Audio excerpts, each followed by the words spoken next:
Give me one Okay, we're good. Okay, so welcome.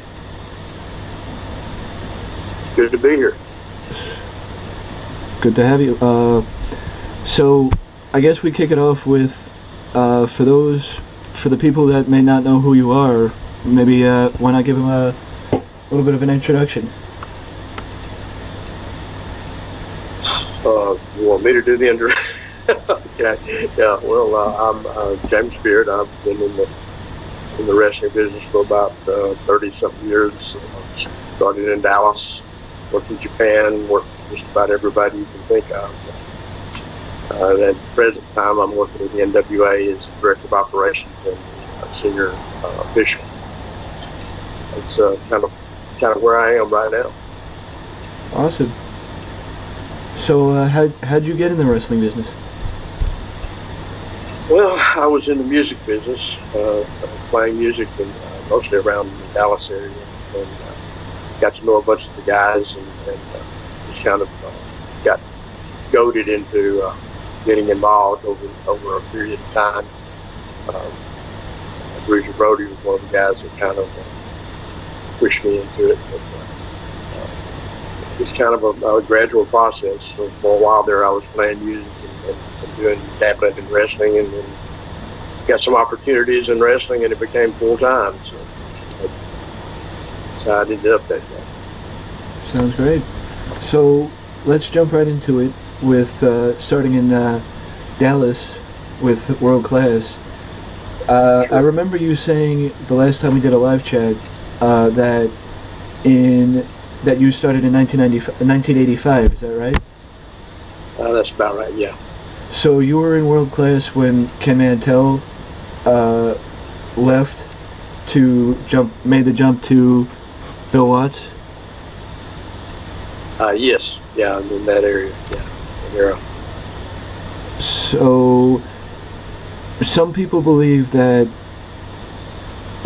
with the talent like the Freebirds and Iceman Parsons and others that went with Ken Mantell, that affected the company, like drastically affected the company. Do you believe that affected the company, or?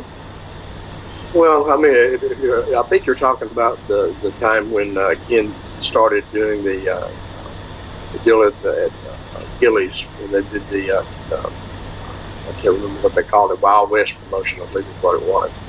And Bill Watts was kind of behind that a little bit. And yeah, I mean, it affected it because things were already kind of going downhill a little bit at the time, and that divided it a little more and made it a little bit more confusing to the fans, I think, in the area. But it didn't really last very long. Eventually, they all kind of got back together. So. Well, speaking of that time period, it was the beginning of 1986 when World Class was decided to remove themselves from the NWA. Yes. Gary Hart went on record saying that he believes that was a big mistake because he felt World Class lost a very tremendous amount of exposure and access to talent. Do you think that was a mistake for World Class to leave the NWA? Yeah, honestly, I do. I'm pretty much in line with Gary on that. There's a lot of egos involved in this business, and Chris had one of the biggest ones. And there were reasons why he was frustrated with the NWA, and some of them were valid reasons. But I think it did. I think the overall effect was that it did kind of diminish the status of World Class a little bit, and it definitely limited the access to some of the top talent at the time, and especially the world champion was there at the time. And there's a lot of negative aspects to pulling out, I think. Do you agree with the wrestling magazines at the time not recognizing the WC World Class's world champion as an official world champion? Well, I mean, that's one of those things that I guess it's kind of a matter of taste or how you take them. When you've got 3 or 4 different organizations calling their champion the world champion, it's kind of elite thing anyway. So, they didn't recognize the WWF champion as world champion either for a long time. So, those are political things, and I don't think it really made a big difference to the people in world class because they had the fan base. To them, whoever was the champion of world class was their champion, and that's really all that mattered at the time. Well, it was also in, February of '86 when the sudden passing of Gino Hernandez took place. Right.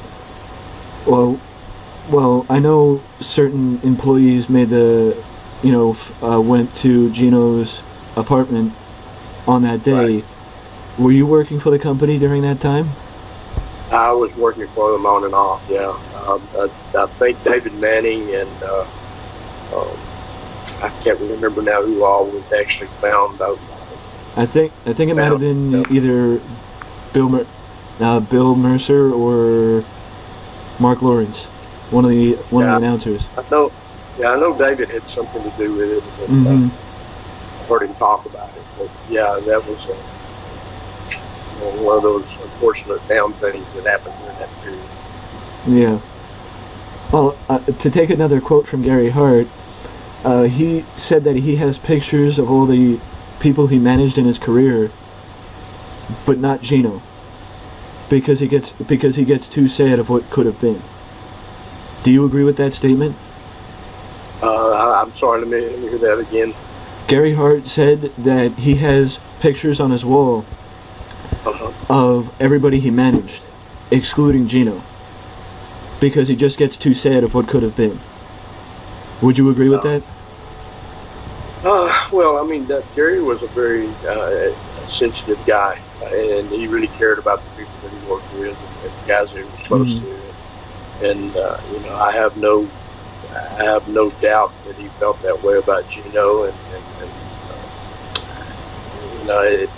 he was one of those guys that kind of wore his heart on his sleeve.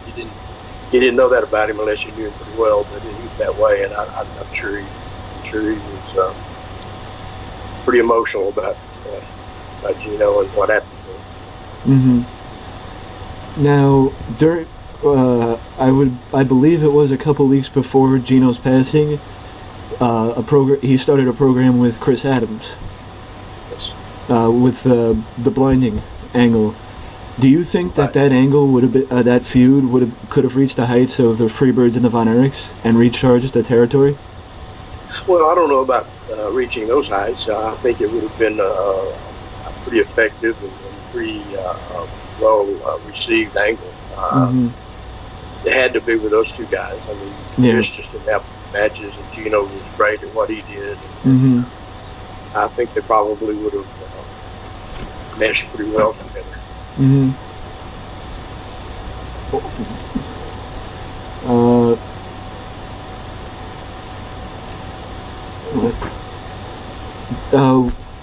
Well, now I'm on to some. What are your thoughts on the Von Erichs and what happened to that family, like the family overall? Well, I wrote pretty detailed about that in my book. There's a lot of urban legends about the Von Erichs, a lot of misinformation, a lot of myths, that are related to them and what they're about. They were good guys. They were well schooled. They were talented. They were athletic. The guys that they worked with liked them. I have nothing negative to say about them at all. I liked all of them. And, I think that a lot of the things that happened are probably misunderstood as far as their involvement in businesses. As far as the tragedy, the deaths and that kind of thing, that's really unfortunate. And there's you got to think there's something there that had to be missing Yeah. guys like Chris and Kerry and Michael do what they did. David's death, that's a whole different story. Mm-hmm. It's just an unfortunate situation. You know, I know Kevin pretty well, and he's a strong-willed guy, and you would hope that the other guys would have had those same feelings and still be with us. But you know, one of those things you can't explain, I guess. Mm-hmm. But as far as the Von Erskine skill, I mean, they were a phenomenon. They were incredibly popular in this area, and that's almost to the point that you can't explain it this year.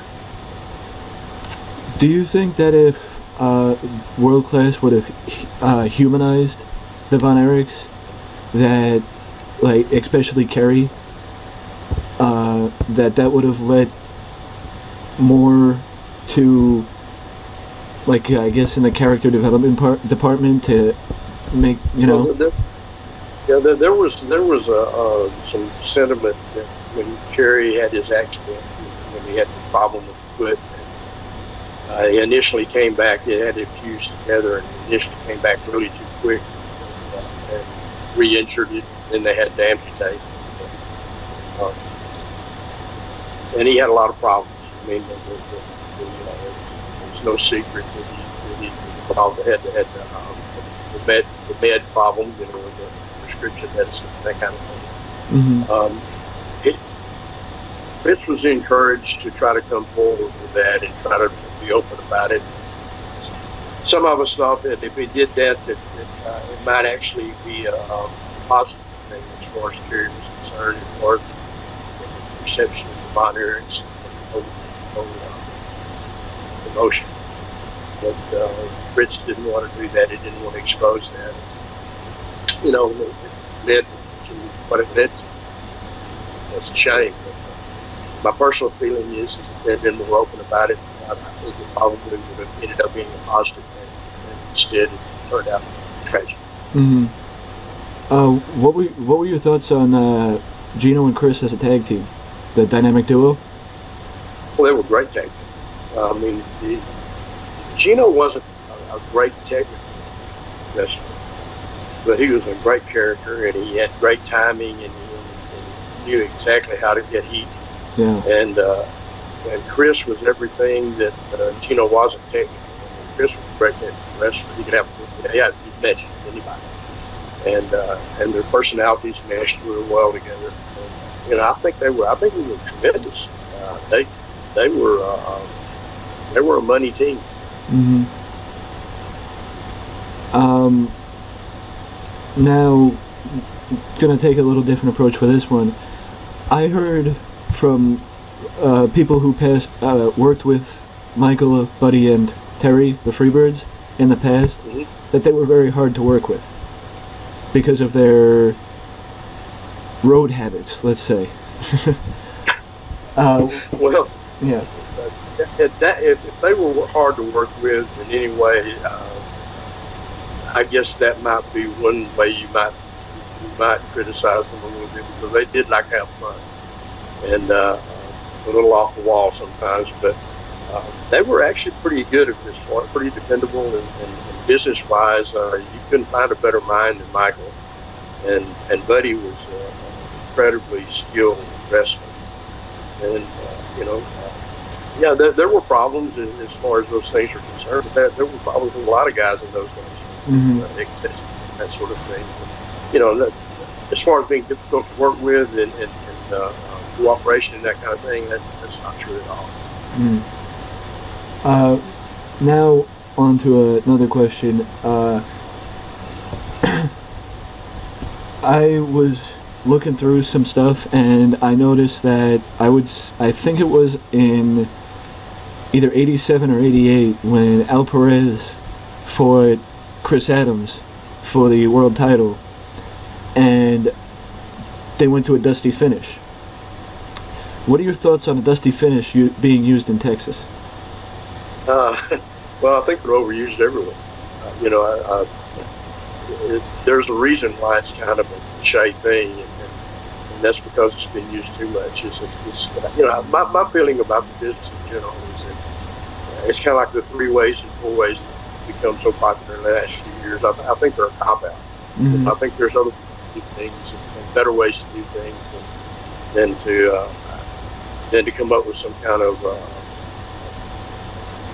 unreal finish to a match.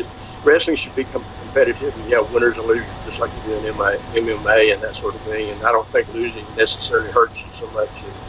It's all in how you do things, and how you perform during the match. And I think a lot of times those finishes, like the Dusty finish and the 3 ways and 4 way things, are just a cop out for a lack of creativity and a lack of cooperation with you guys. Mm-hmm. So, as we move on, by 1988, World Class was per se on its last legs, and well, do you believe that by then World Class was nearing the end? Do I believe what? I'm sorry. Do you believe that around in the 1988 area that World Class was nearing the end, or? Yeah, so many bad things had happened and so much bad publicity and a lot of what made World Class so magical was the feeling that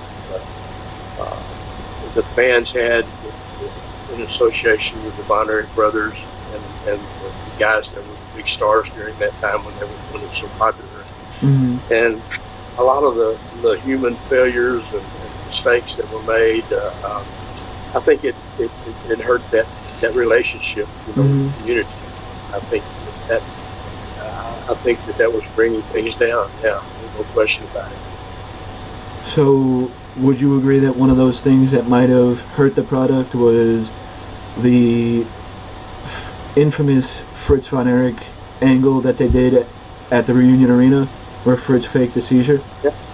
Yeah, I don't think that helped any.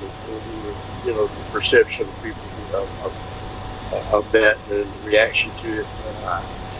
I think it was a mistake, mm-hmm. and that's just another one of those miscalculations I think that was made during that time period. Mm-hmm. They were desperate, trying to find some way to connect and create some sympathy and some feeling with fans.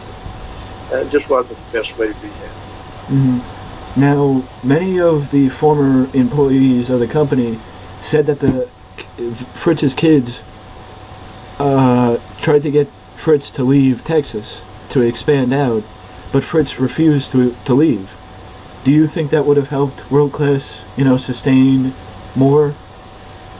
Well, there was a time, especially when things were going really well, that World Class was probably as popular as any promotion in the United States, and there were opportunities to expand and to get into other markets and do pretty much kind of what Vince did. In fact, mm-hmm. there was a time when his partner was Fritz, and Fritz turned him down.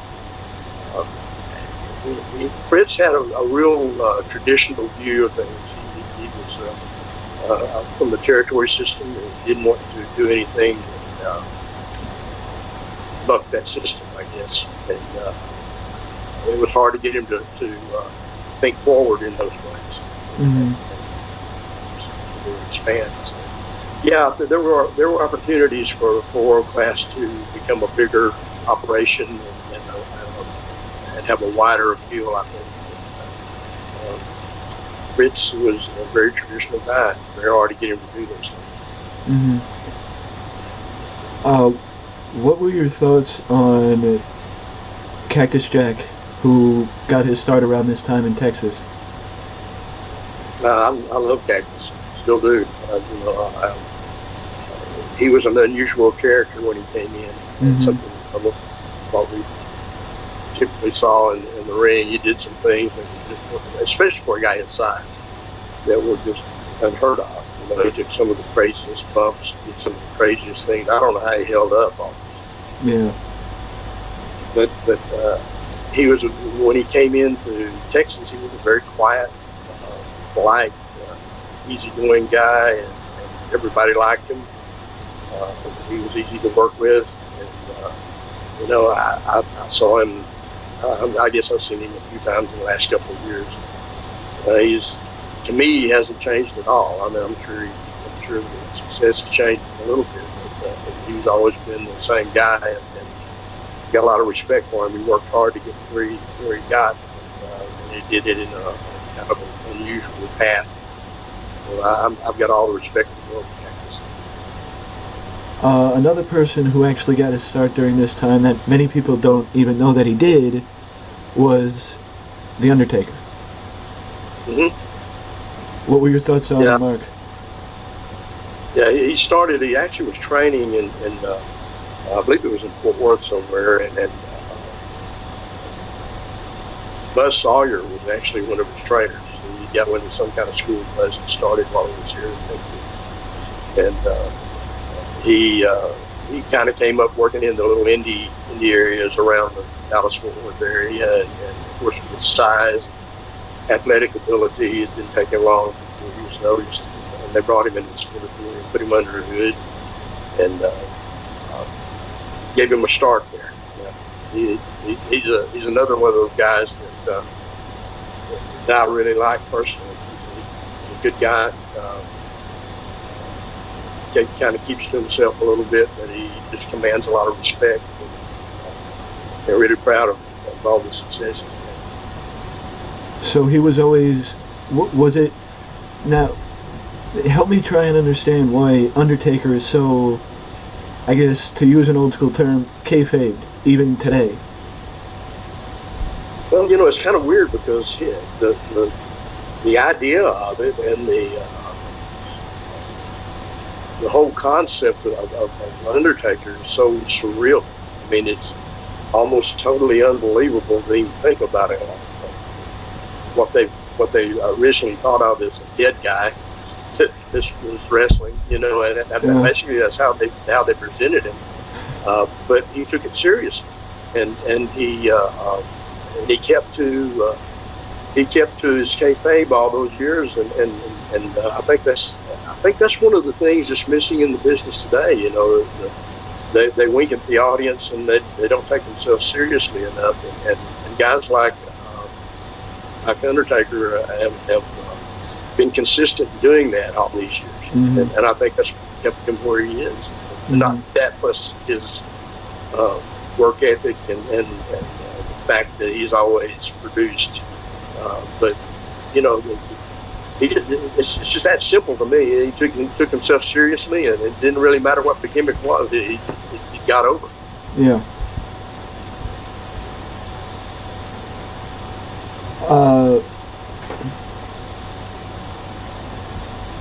In your opinion, what do you believe that the legacy of World Class is?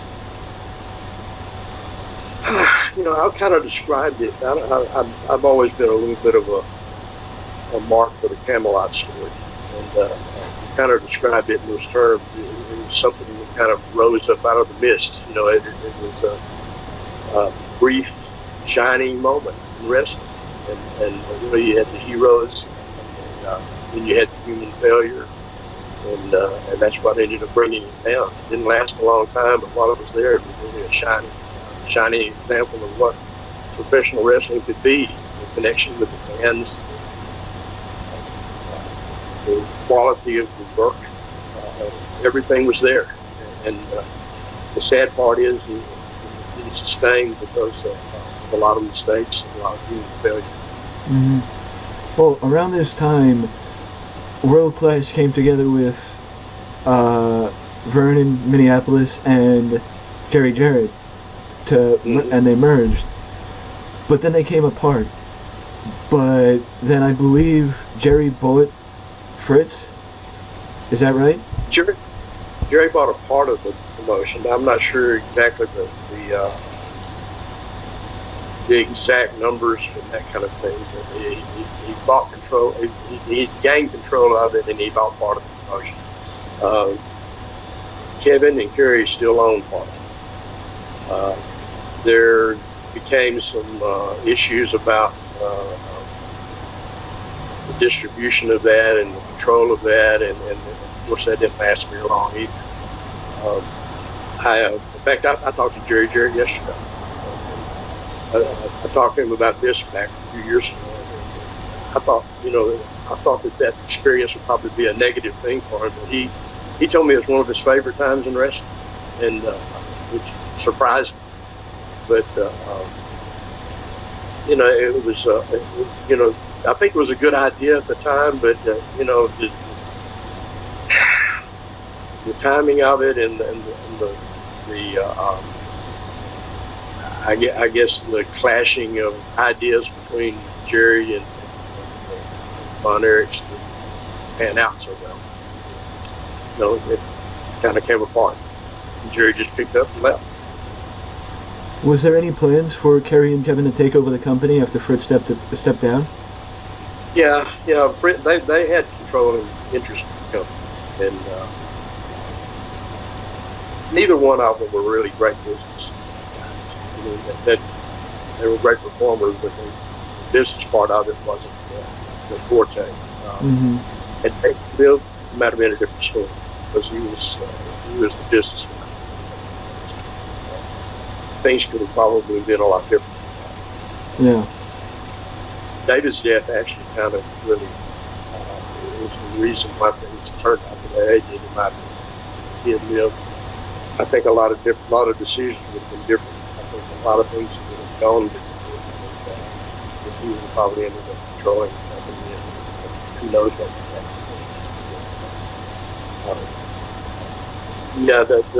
happen. Kevin and Kerry had it. They took it back over for a short period of time after Jerry and Jarrett left. It didn't work very well. The TV was gone, and things were just kind of dead here until things opened back in. It kind of picked back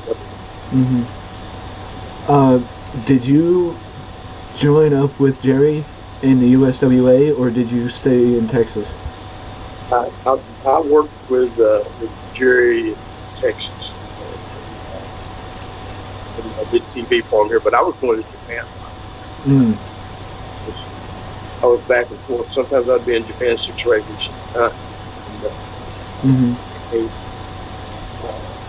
Toward the end of that, I didn't work with them so much because I just around. And I think they, except for that little period of time, I always had my spot there in Dallas. But I think they weren't quite as patient with my being gone that much. Personally, so they started putting their own guys for business. I didn't work with them much during that little period of time. I did go to USWA later, not. When you went to Japan, did you work for Inoki or did you work for Baba? Actually, I went over there and worked with Kinyu, who had started his own company, SWS. Oh, okay. And had a little bit of all those guys from different kind of that was kind of the negativity about starting that company, is that a lot of the press and some of the fans considered it like what they call a money person. And we went out and bought the contracts, lured a lot of guys in, both of the major companies, and started his own. And when they started that, I went to work over there.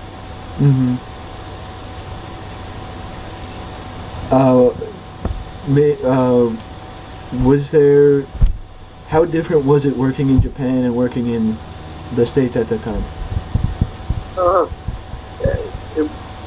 In a lot of ways, it wasn't that different from working in Texas in the style. With too much hard hitting skills, the brawling type stuff. Very believable, and I like that. There is a difference, but it really wasn't a very hard adjustment for me as far as the style. I enjoyed Japan very much. Hmm. Well, now we made it to the early 90s, and it's time to talk about global wrestling. Okay. So, memories of the company, and at least one thing that made the company different than other companies at the time.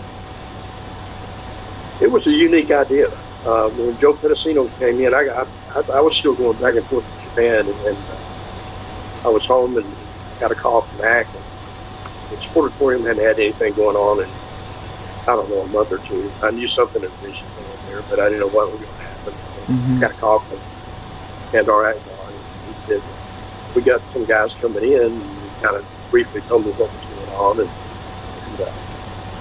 so I went down to the first TV, and the whole concept was a little unique at the times because they were doing segments about different organizations, AWA, WWF,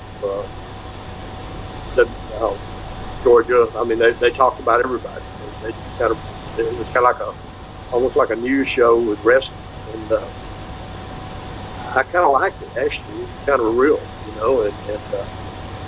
it was. I think it was a good idea. We had a lot of really good veteran talent that came in, and a lot of good young guys that people hadn't seen or hadn't seen much of. I think the idea was good, and it was hard because they were trying to cut so much TV in one night. But, I enjoyed it. Bill Eadie was the booker. I love Bill Eadie. And, he was easy to get along with and had great ideas. I was looking forward to it really being something good, and then of course they eventually ran out of money. Mm-hmm. Then the Ray Pearson era started global, and that was a totally different thing. Mm-hmm. I didn't have as big spin, so we had to rely on more local talent and bringing in just 2 or 3 guys instead of bringing in a whole crew of them. Mm-hmm. And, changed a lot of things, but we did a lot of things I'm proud of. We introduced a lot of guys to the business, helped promote a lot of guys, and put them on their way to success. And I'm pretty proud of the way we did things overall. I know a lot of people watch the ESPN classics now and see some of that old global stuff, but it's not really that representative of what we did. That it was so highly edited, it cut a lot of things out. Mm-hmm. I wish they could do what we actually produced. Mm-hmm. Well, whose idea was that bungee cord match? That was Gray Pearson's idea. Gray, I love Gray. He was an attorney in Arlington. He came in, and I give him a lot of credit for actually saving the business. He brought it back to life. We got back on our Channel 11, which was a big station that World Class was on. We still had 200-something syndicated markets, and I give Gray a lot of credit for coming in and taking over and getting us back on our feet. But he had some funny ideas sometimes, and that was one of them. He watched a lot of Vince McMahon, and he was he had this idea that we needed to out Vince sometimes, but you just can't do that. No. That bunch that was. I mean, I guess in some respects it worked because people still talk about it. True. But I didn't want to have any part of it. Ag and I stayed in the booking room and watched it on the monitor. During that time, you got to work with some, various names who were just kicking off their career, but later on in the decade would become very big parts of the era known as the Monday Night Wars. I know Buff Bagwell was there. I know Bradshaw was there. Maybe could you give your thoughts on the success that would come to talent that got their start in global later on in the decade? Well, that like I said, that's one of the things I'm really proud of. We gave some young guys a chance to learn and to grow, and I think we gave them some good guidance in those days. Those guys you mentioned, Sean Walton, Jerry Lynn. I mean, they had some matches there at Global that were way ahead of its time. I mean, they kind of meshed a little lucha with some Japanese style and some traditional wrestling, and created something that you just didn't see too much on TV those days. And and then we had later on we had Booker T and his brother, Yeah. Stevie, and John Layfield, Bobby Duncan Jr. And I could go on and on. We had a lot of guys that came through there that went on and did very well, and I'm proud of them. I think we did a lot to help those guys grow and get to the point that they ended up getting. Now, I know also during this time, especially in Global, you worked with some great bookers. Mm-hmm. Can you maybe name a couple that you believe should have worked a bigger territory, but never got the opportunity to do so? Well, most people, when they think about that time period, they think about Eddie Goodman. And I don't think I've ever worked with anybody any smarter than Eddie Goodman. Just very creative. He was right in the ring. I mean, no question about that. Yeah. But outside the ring, he was so easy to work with, so smart. I wish we had more time to develop some of the ideas that we had and take them all the way through. I don't know of anybody I enjoyed being around and think about him all the time. Ed Grizzly Smith, John Mantell was a booker there for a while, Akbar. We had a lot of good creative minds working together. Mm-hmm. That was something I was always proud of. Mm-hmm.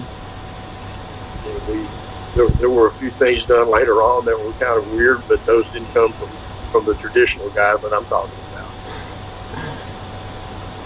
For the most part, I think we produced good wrestling. Mm-hmm. Now, did Eddie leave Global to go to, I believe it might have been Tri-State Wrestling up in Philadelphia, or had Global been out of business already by then? Global went out of business in '95. I'm not real good with dates, so I'm not sure. I'm not sure when that. Yeah, Tri-State was out of business by then. Yeah. Yeah. Yeah. Well, I'd be adverse not to mention Bruiser Brody. Mm-hmm. And everybody knows what happened to him in the end of 88 in Puerto Rico.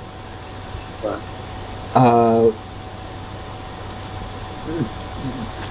Thoughts on what happened on that day in Puerto Rico, and what do you know about the incident? Well, I mean, I've talked to some guys that were there, Mm-hmm. And from what I was told, it was totally unexpected type thing. I mean, everybody knew that Bruiser had a little heat with Gonzalez, but they didn't expect anything like that, obviously. From what I was told, it was like a private thing that went into the shower area. It happened there, and Mm-hmm. a lot of people were so surprised, they didn't really know what had happened. It was an inexcusable act, as far as I'm concerned. Yeah. I don't care what kind of heat you have with somebody. There's no justification for something like that. Yeah. We lost a guy who was very important to business. Mm-hmm. Now to, lighten the mood a little bit after what we just spoke about.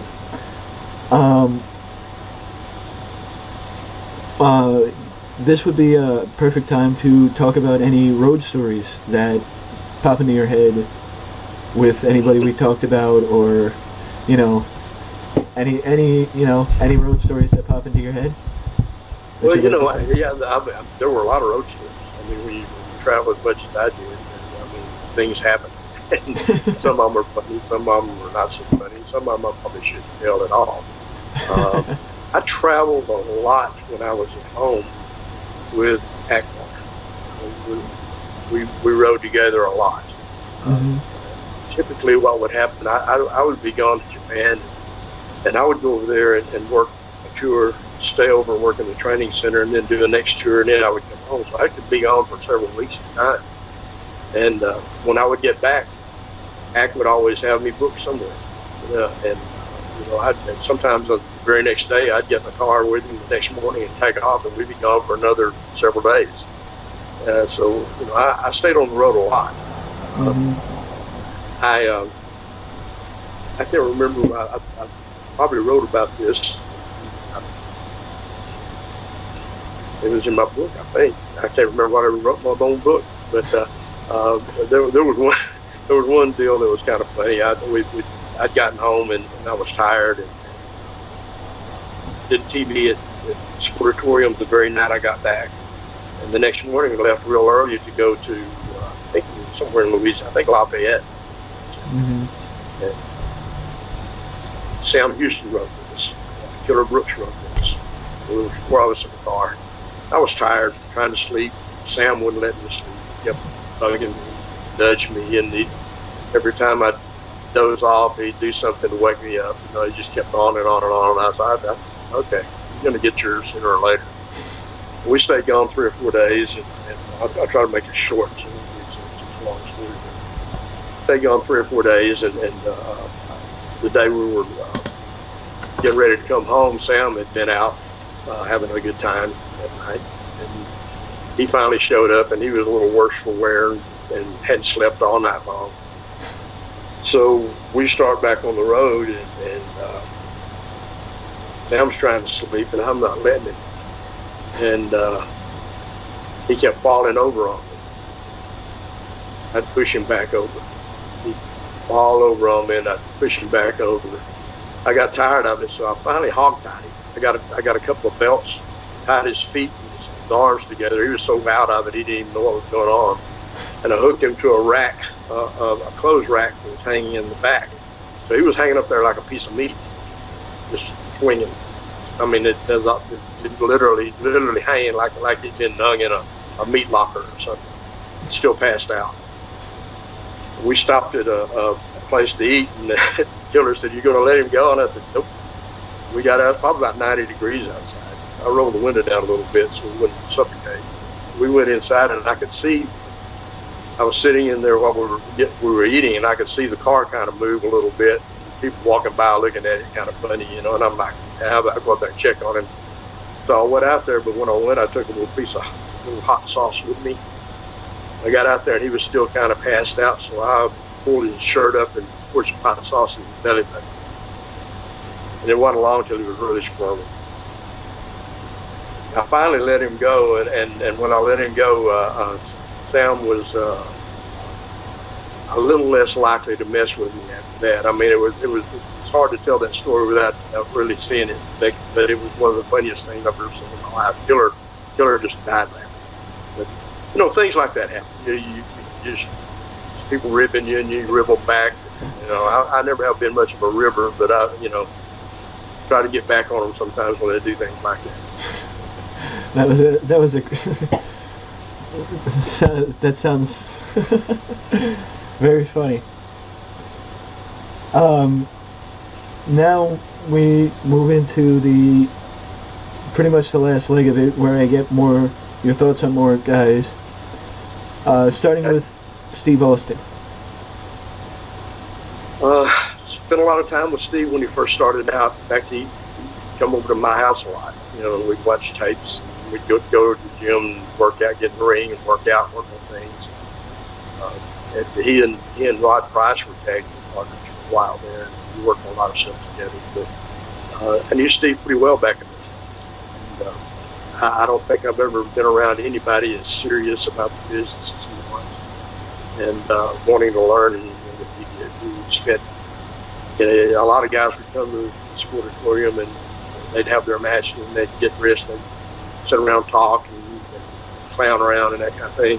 Steve watched every match, and he wanted to know. He'd ask questions. He's one of those guys that you just knew was going to make it, and which eventually he did. It was kind of a path for him to get to where he got. Mm-hmm. A lot of respect for how he did it.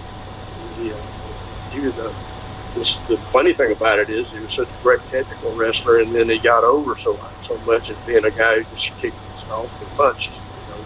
They do horrible punches. Crazy. Mm-hmm. I'm proud of him. Proud of what he did.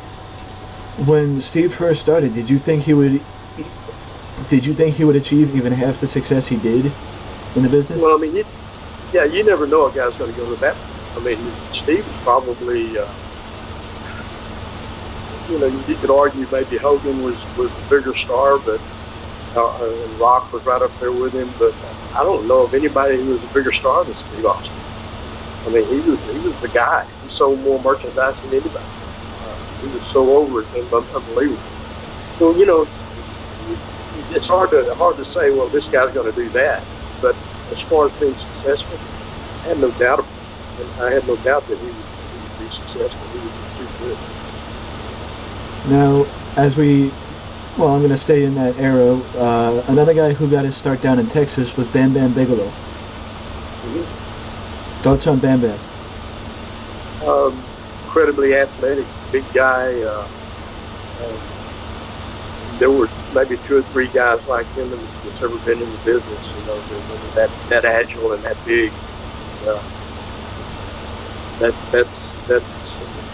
how he got over it. He could be a little difficult guy to deal with, but he was incredible in the ring. Now we jump to the global days, the handsome stranger, Buff Bagwell. Buff Bagwell, the handsome stranger. Kind of funny because Buff gets a lot of grief from different people for one thing or the other, but he was very polite and easygoing when we had him there, and worked hard and did everything he was asked to do. And the times I've been around him since then, he's been the same way. So I scratch my head sometimes when I hear all the stories of the negative things about this guy or that guy, and my experiences were totally different. I like him personally. We get along well, and I'm sure if I saw him tomorrow, we'd be the same way. I have nothing negative at all to say about him. Another guy who got his start during that era, is specifically in global, was Tony Norris. Mm-hmm. Thoughts on Tony Norris? Yeah, Tony was, my goodness, for a 300-pound guy that looked like that, he was an unbelievable athlete. He could do all kinds of things, and sometimes he wanted to do too much. We had to kind of rein him in a few times. And when we had him, the same situation. He was very cooperative and very easy to work with. No negative aspects about him at all. I know that once he got to WWE, there were some things that happened that evidently didn't rub some of the guys the right way, that he was associated with, and some negativity there. But when we had him, he was easy, and could do anything in the world with him. Great athlete, my goodness. I've never heard that. I just heard that his injury history, or his prolonging to injury, held him back in WWE. Well, it did, but there were some, I guess, from what I understand, some attitude problems there for a while there that caused some of the guys, and there's 2 sides to every story in those situations. I'm not making any judgments. I'm just about what I've been around, what I've heard. But, my experiences with him were always very good. Now, I'm not sure if he actually worked in Dallas, but I know he worked down in Texas, so you can clue me in on this. Did you ever have any interaction with Shawn Michaels? Yeah, absolutely. Sean actually, he worked in Dallas in world class briefly when he first started out. I mean, he was just a good-looking little baby face, you know. Had a lot of potential. Everybody could tell that. He was athletic, you know, and had a good look and all that. Didn't really have much interaction with him again until I started working in Japan, and we were associated with WWF. And they started sending Marty and Sean over to that group, and spent a lot of time with him then, during those years. And then when he went out on his own and separated from Marty, and then I spent a little time with him during that period of time too.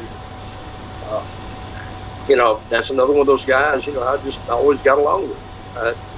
We meshed very well, and my goodness, what a great performer in the ring. Yeah, I got to spend a lot of time with Sean over in Japan. What would you say to Sean's critics who think he was extremely hard to work with? Well, they probably had some valid reasons for that at one point, but my understanding is that he's one of those guys that kind of got it and changed his way of dealing with some people, and I think he overcame some of those negative feelings later on. You know, a lot of guys go through things in this business. You know, they go through different stages. Sometimes they get a little full of themselves, and especially if they're having some success, and they forget, you know, where they came from, and the guys that are working with are important to them. You know, Sean might have gone through some of that at one time. I think, from what I understand, he's kind of come around to being a little bit more humble about that, and easier to get along with, and that kind of thing. I'm glad he did. I mean, when I was with him, around him, and worked with him, and talked to him, he was always very easy. Another guy who really took off in Dallas was King Kong Bundy. Thoughts on King Kong?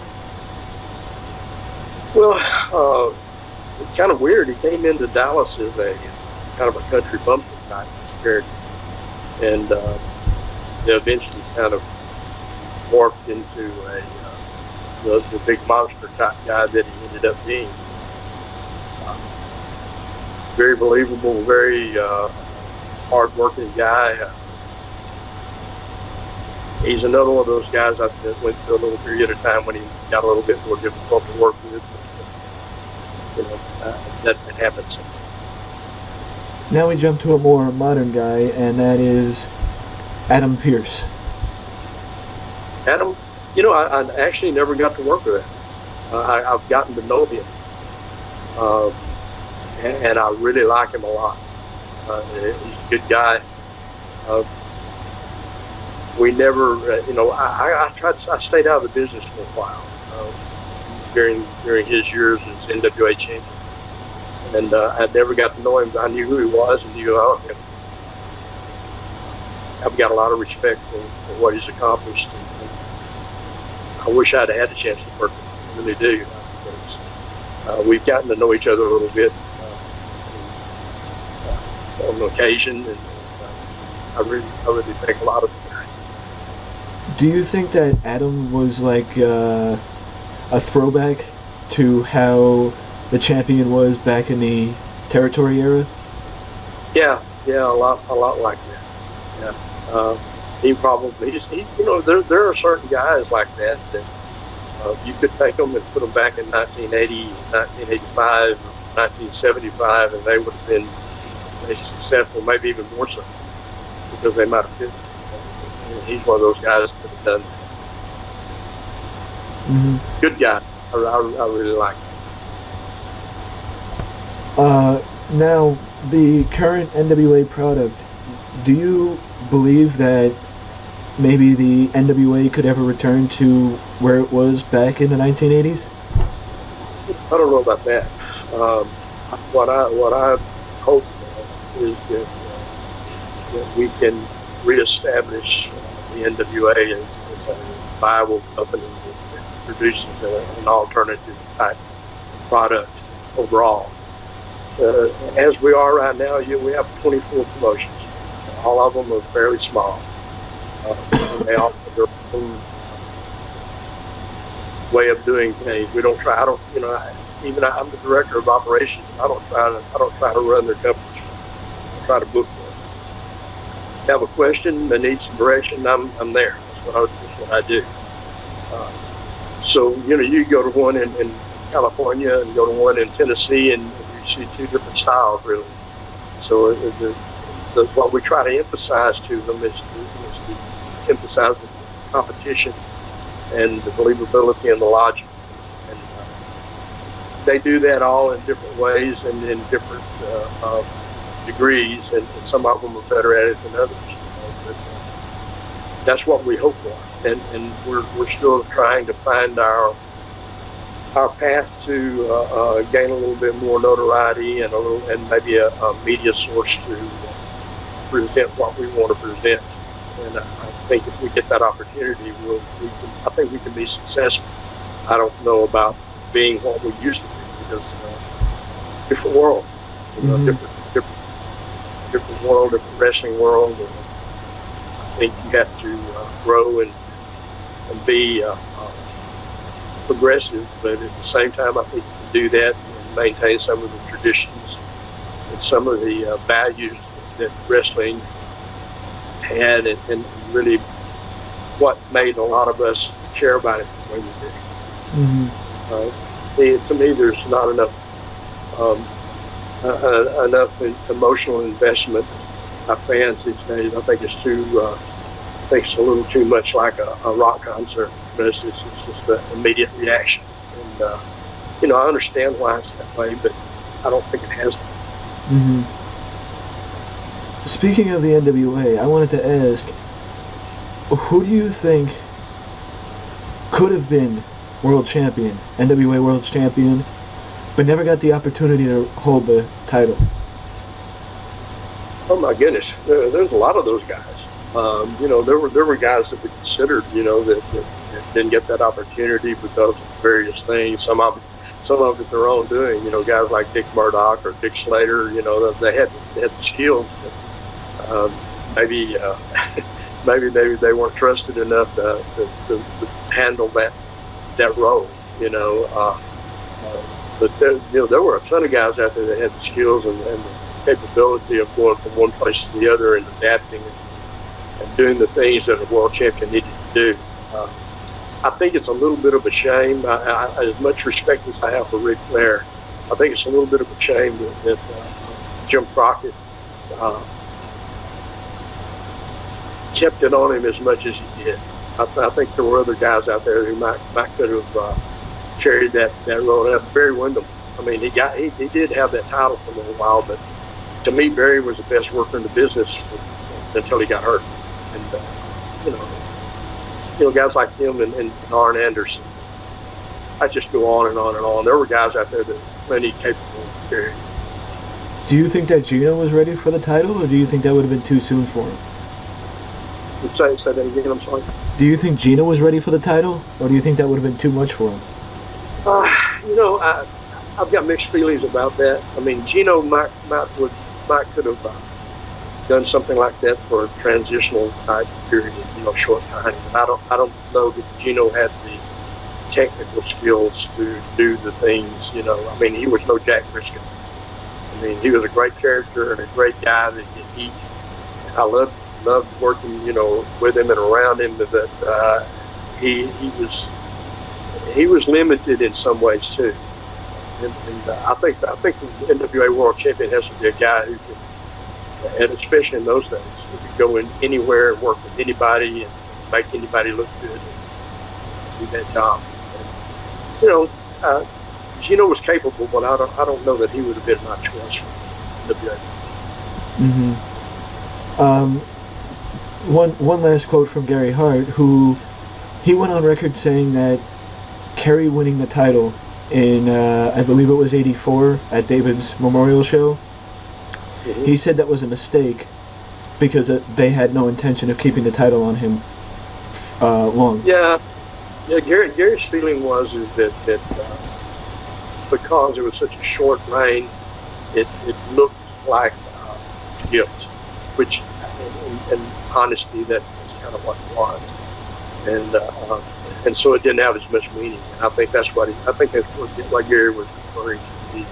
He felt like it was almost like patting you on the back, saying, "Here's a little cookie for you for a while, but we're going to take it back in a couple of weeks."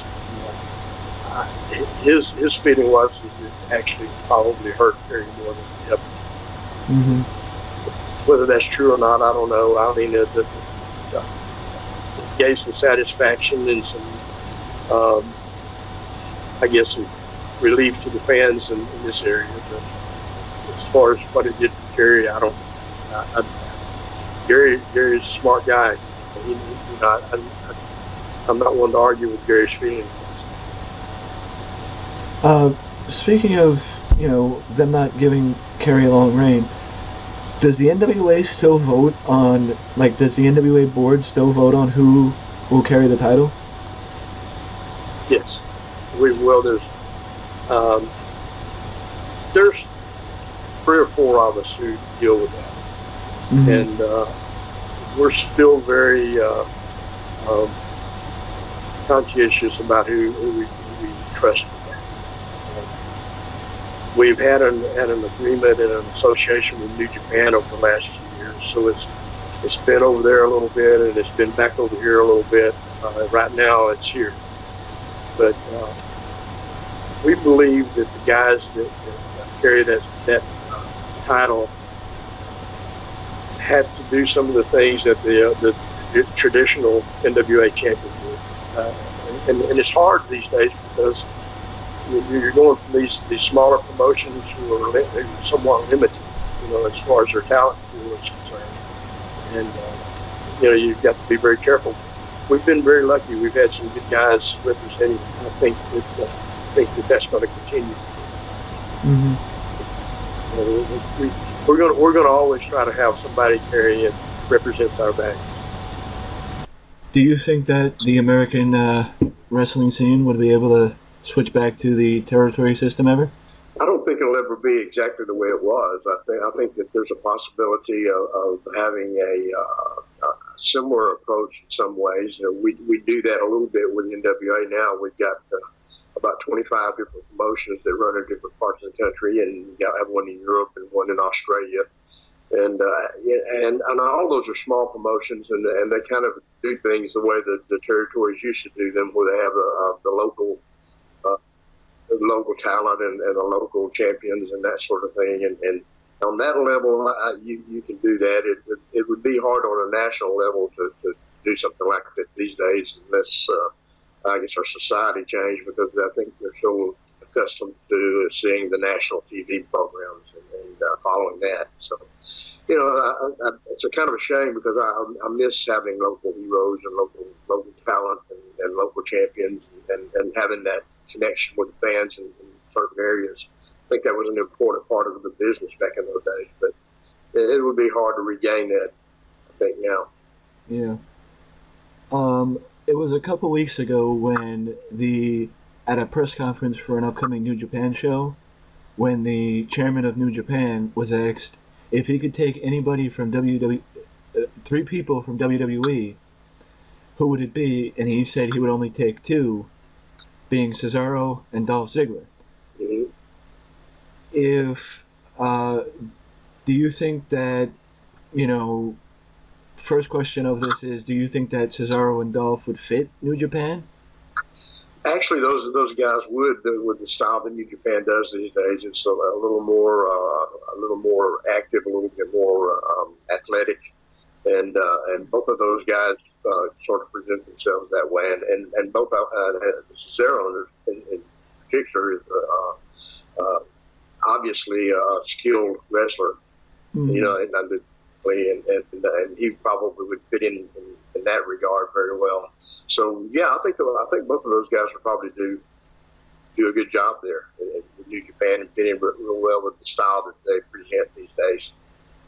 If somebody posed that question to you, that you could take 3 people from WWE, TNA, any promotion, Wow, who would you take? Would you take anybody you want? Huh? That is a tough question. You tend to want to think about the young guys, you know, and then Cicero would and Ziggler both would definitely be in the mix. I think both of those guys have qualities that you'd like to present in your promotion. So I like both of them. I don't really watch, to be honest with you. I don't really watch WWE anymore. I get a lot of my information secondhand, and TNA the same way. I like James Storm. I've always liked him. I like his character. There are some other guys that I think would probably fit very well into a promotion if you want to start something up. But you know, those 3 would be a good way to start out. Very true. On many occasions, Vince has went on record saying he doesn't think Cesaro has it. Do you think that Cesaro has it? Yeah, it is a hard thing to define, and some guys connect with the audience and fans, and some guys don't. You know, and it's not always about skills and everything you do in the ring. It's about something that's kind of innate. And you really don't know what that is in some guys, and then, you know, he's been there for a while, and obviously there may be something missing in that regard. You don't know. I mean, you have to question about the opportunities too. I mean, how you utilize somebody. Frankly, WWE has misused a lot of guys over the years. Oh yeah. And there's guys that I think had potential to have it or display it were misused in situations that they never got a chance to really, I guess, develop. And you know, and Cesaro may be one of those guys, you know, and then again, he may be one of those guys that's just a really good hand, and in that case, working in Japan would be a good thing for him, because you don't necessarily have to be the guy that connects so much there, as long as your skills are good enough and you can compete. Now, I think it was a few months ago where Okada said that he would like to have New Japan come to the States and do, I believe it was a G1 Climax here. Do you think that New Japan would be able to ever make it in the States? Well, they've changed their style. I mean, they're a little different now than they were, and they probably fit in with some of the more modern things that they do that people are accustomed to seeing with WWE and TNA and that kind of thing. So, you know, as far as the style goes, I think people would enjoy it. They still maintain enough of the, I guess, the technical and the fighting skills that they were known for in the past, but they're a little different promotion now. The problem is going to be, you know, connecting with fans, and it's hard for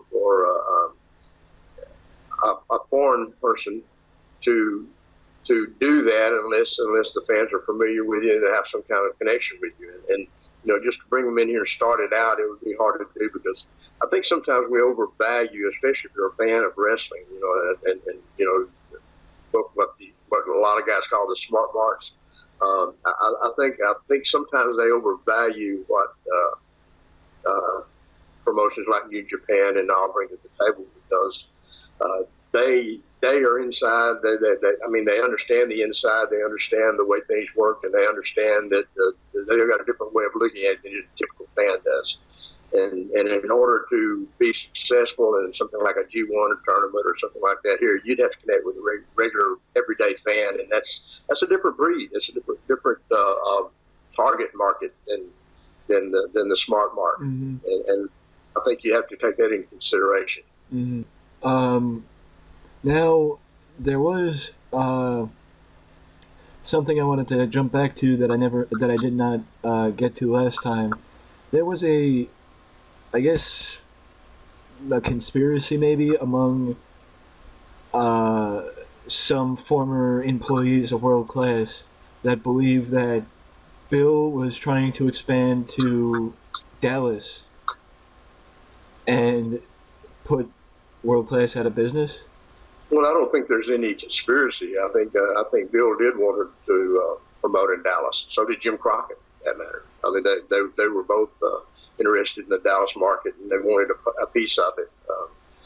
And I think both of them probably at some point in time, maybe different times, but they both perceived a little weakness in World Class because of the situation there, and wanted to move in and try to take over that market. And that's just business. That's the way it goes. And Bill was a businessman. You know, he saw that opportunity, and I think he kind of stuck his toe in the water a little bit with it, but it never did quite work out. So, you can't blame him for wanting to do that. It was a great market at the time. Yeah. Why do you think that Vince was the only one that successfully went national? I mean, outside of Crockett, but you know how that went. Because he had the balls to do what he did. It's that simple. I mean, it was kind of an outrageous thing to think about back in those days.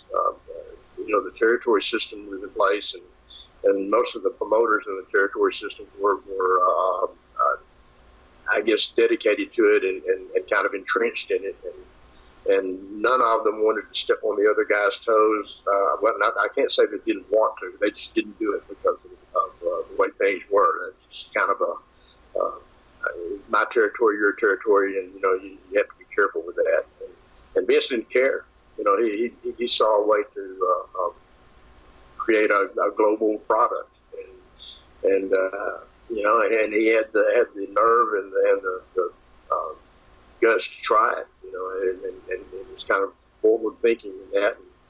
And, obviously it worked.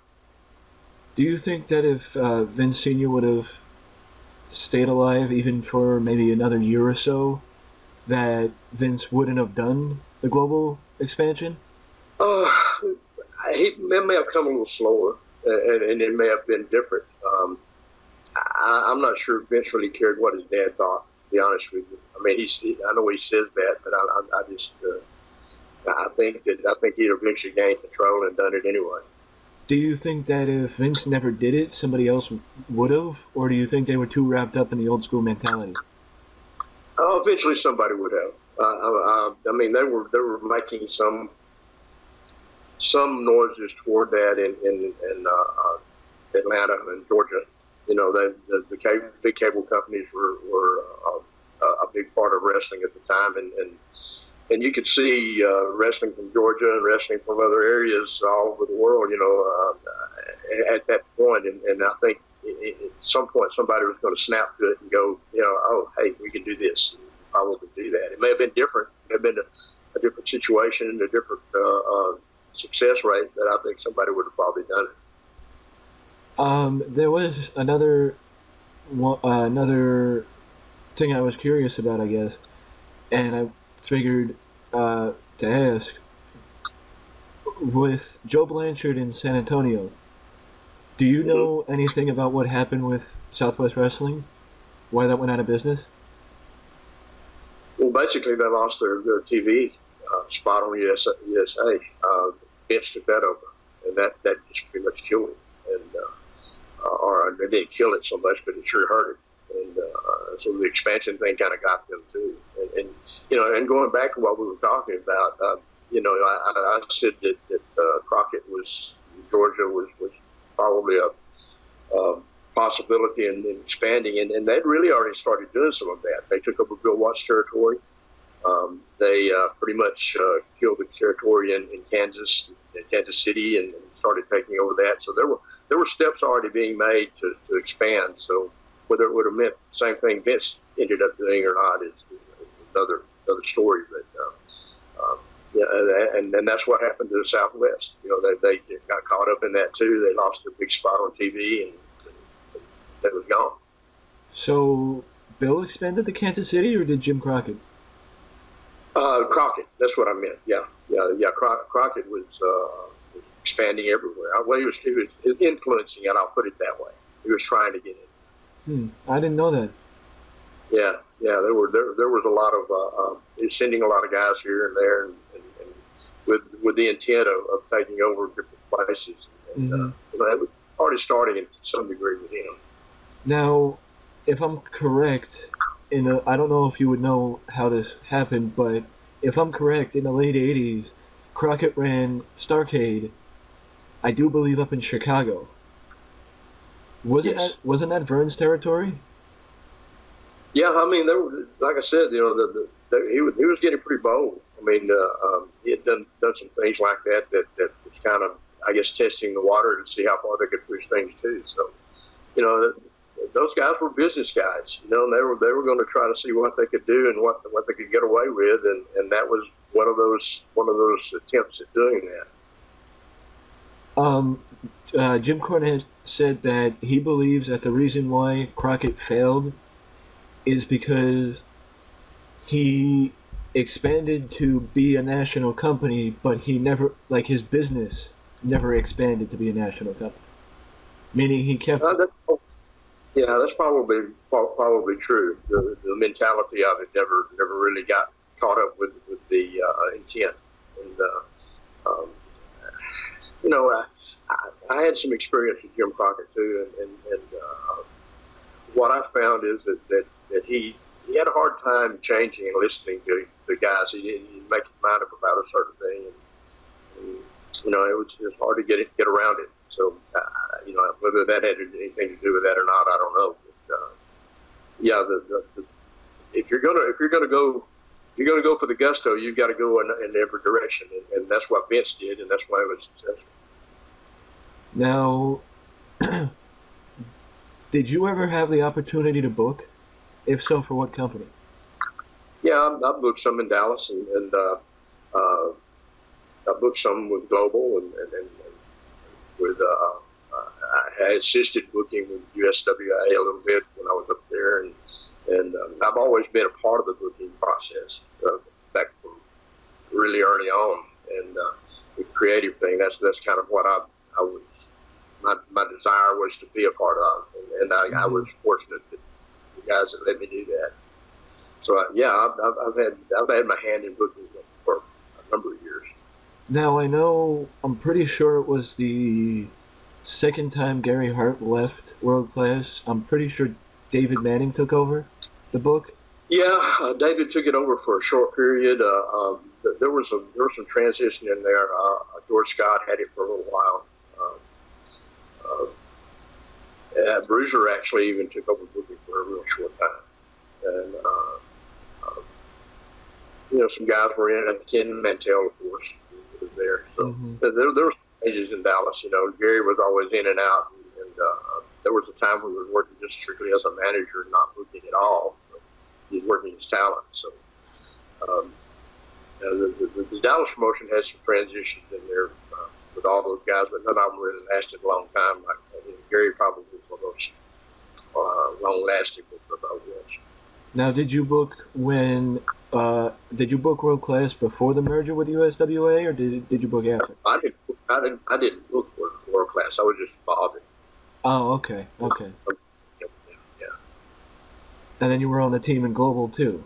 You were the booker. Yeah, absolutely. Okay. Yeah. Skandar Akbar was involved. Grizzly Smith for a while. Johnny Mantell, and of course Eddie.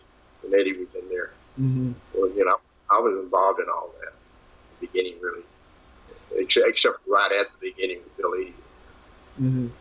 Now, just how long did you stay with Memphis, USWA? Well, I worked for them when they were in Dallas, short for in and out. I think I mentioned that earlier. And then in '96, just before the USWA closed, I was sent to Memphis. Actually, WWF was involved in that. They had a partnership with them, and I was sent there to help with the booking and with the promotion and that kind of thing. And it of course turned into a big lawsuit mess. But, I was there for it was less than a year, really. Well, when you say 1996, you make me think of The Rock, because I'm pretty sure that's when The Rock started down there or was down in Memphis. Yeah, Yeah, he had 96, 97. I think he probably started down there in 96, and by the time I was there, he was already working pretty much exclusively with kids. Oh, okay. Now, in that area with world class, I mean not world class, Memphis. What are your thoughts on how King booked his son down there, Brian Christopher? Well, Brian is a different cat. He's a talented guy. You know, he's got a good look, but he's a little bit out in left field sometimes. You know, I think, it wasn't just Jerry booking him that way. It's just the way he was. That's Brian's personality. He's just kind of a different guy, you know. And you know, a lot of talent, but one of those guys that I think needed a little more direction, a little more firm hand sometimes than he got. I guess my question is, like, what are your idea of the father booking his son to be world champion because he knows his son's not leaving, sort of like Nicolas did? Yeah, well, you got to understand Memphis for one thing. That's a very place, and it's always been a little bit cliquish there. You know, I've got a lot of friends that work there, and I know and I like, but the truth is that they were very, I guess, closed in a way, and they kind of kept control on things, and that was when doing something like that would be one of the ways of keeping control of the title and the promotion and the way things were booked and all of that. So you just have to understand the area and understand the I guess philosophy of the booking there and the way things always went, the politics, and you know that was all part of that. And having Brian booked on top was probably a good way to control things for Jerry. Now that we're talking about Memphis, I would feel a little wrong not asking. Were you there when Doug Gilbert cut that promo about King and Randy Hales and all those people when he referenced the accusations that played the King? Are you talking about when Eddie Gilbert did that, or Doug? Doug. When Doug. I said, yeah, that was yeah. Doug is a pretty blunt guy sometimes, and he's not afraid to say what was on his mind, and you know, it's pretty much a shoot thing. He just did it. You know, that's Doug for you. But you know, I loved him. He's a great guy, but he say what is on his mind. Yeah. And that's part of that family thing down there too. You know, they fight with each other and fuss and call each other names and all of that, and then they'd be, you know, working together the next day. So it's kind of an odd thing, kind of like just a big family feud sometimes. Mm-hmm.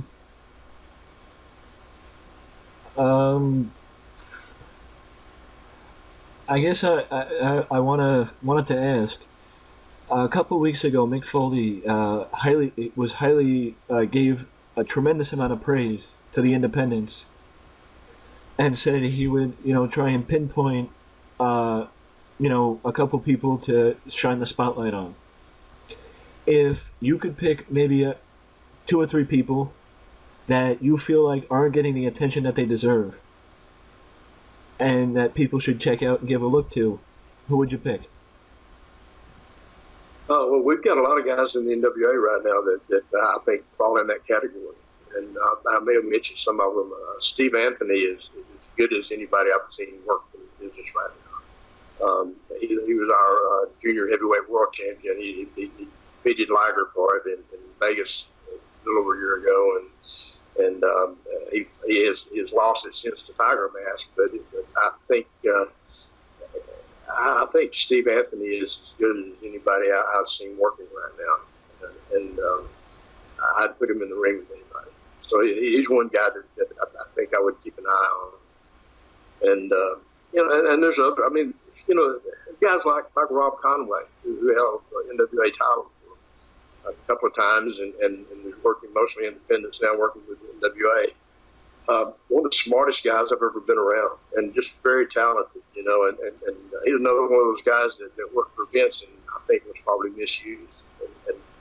put in a situation that probably one of the greatest for him. He would tell you that it was great for him because he got a lot of bookings out of it. He got a lot of notoriety, but as far as just the way a guy is used and viewed by the public, incredible talent, just a great guy. And I can name a lot of guys like that I work with weekly in NWA right now that I think that are capable of being as good as anybody. Well, that's great. That's great for the NWA. And if you could pick anywhere to expand that the NWA currently isn't, where would you pick? Well, we're pretty top heavy in Texas right now. We've got a lot of promotions here, which we're based out of here for the most part. Bruce Clark, who owns the NWA, the president of the NWA, is in Brownsville. So we've got a lot of things, a lot of exposure here in Texas, I guess. Our goal right now is to try to expand in a media way, and trying to get in a position where we have a national product that we can present. And in that regard, I guess it's about expanding everywhere, not just in one particular area. We've got promotions all over the United States really right now, but they're all, like I said, they're all small, and we need a more obvious and more, I guess, prominent exposure on the media somehow. That's what we're working for. Well, I guess if there's any social media or any upcoming events that you want to hype, feel free to, feel free. Well, yeah, we've got a big show or event in Tunica, Mississippi at the casino there in December the 4th, which is, I think is going to be a kind of a big event for us. And right now we're in the planning stages of doing working a big promotion for WrestleMania week in Dallas, featuring some of the older NWA personnel, just as an appearance, and then probably having some high profile matches there, maybe a couple of world title matches, and then we'll be also in Cauliflower Alley again this year. And we've been presenting some pretty high profile matches there every year for the last 2 or 3 years, and so we'll be working on that. But our main focus right now is to try to get some more exposure media wise, and maybe a TV product out. Now, how can fans contact you if they, want to talk? Anyway. Well, I'm pretty easy to find. I'm on Facebook, and you can catch me through the NWA website. We've got actually an open website for the public, and there's an NWA Classics website because we've been showing the NWA Classics now as pay-per-view type thing, and we've been pushing that. And got a lot of the old classic NWA matches, just some unbelievable stuff out there. Check that out. If you want to buy a book, you can go to Amazon, and my book is available there, and then you go to jamesbeardbook.com. You can find the information there. So that's my publisher's website. And like I said, I'm easy to find. You can go on Facebook and look me up, and if you have a question or want to talk, and I'm usually available at some point. Yes, I know that from experience. Well, I thank you for joining me and sitting with me for the time we sat. Well, I enjoyed it, Mike. I appreciate it. And I hope we can do it again sometime. I hope so, too. Well, I'll talk to you. All right. Thank you. Thank you.